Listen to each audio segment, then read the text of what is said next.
How hard can it be to travel with a sport bike? It all depends on how much you love riding a sport bike. Welcome back. It's been a long time. You may have not noticed this, but I have, like 3 or 4 weeks ago maybe. But when I recorded it, this was already several months ago. I mean, how hard can it be to travel with a sport bike? The worst thing that can happen is that you will find it way too uncomfortable. But when you ride a sport bike, what are your alternatives? You could either buy another bike, which is considered more comfortable, or maybe you already have one, then lucky you. Or you could give up traveling with a bike completely, but that's no way either. In 5 minutes you will know whether or not you should travel with your sport bike. Therefore we will cover some topics. How to choose routes wisely, how to pack when you don't want to look like a family van, fuel efficiency, and last but not least, navigation and tech.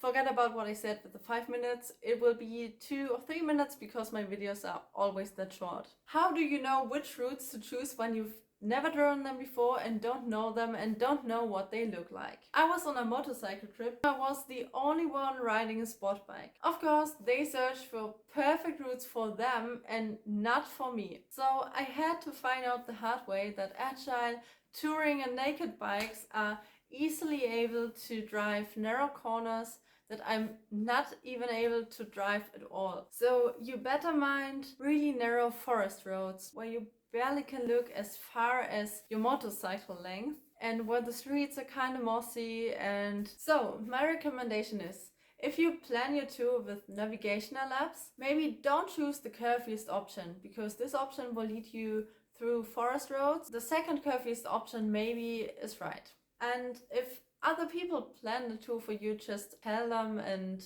hope that they listen to you. After the route is planned, it's time to pack. I was the person with the smallest bag and this was pretty cool because it's just nice when you don't have to carry that much stuff around with you. But what I personally think is really important, that you not ruin your aerodynamics completely. So I would suggest luggage that doesn't increase your surface. For example, tank bags. But I still prefer bags for the back, which are directly behind you and not at the side like saddlebags. The next point is fuel efficiency and range. This is important, so make sure to not follow the other riders into the complete desert when their bikes don't need as much gasoline as yours, when you don't know where the next gas station will be. Or just travel with other bikers whose bikes also need 10 liters for 100 kilometers. And last but not least, navigation and tech. Watch out before you buy any kind of navigation system. First, check your motorcycle,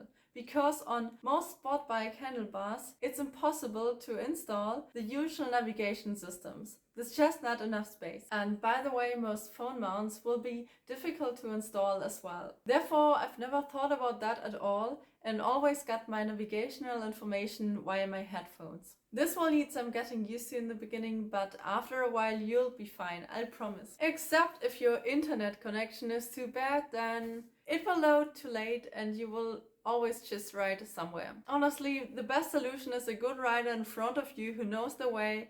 You can just follow him and everything's perfect. I hope I didn't stop you from your next tour with your sport bike, because apart from all these inconveniences, it just feels awesome to be far away from home on top of your sport bike. So enjoy your rides and I'll see you next time.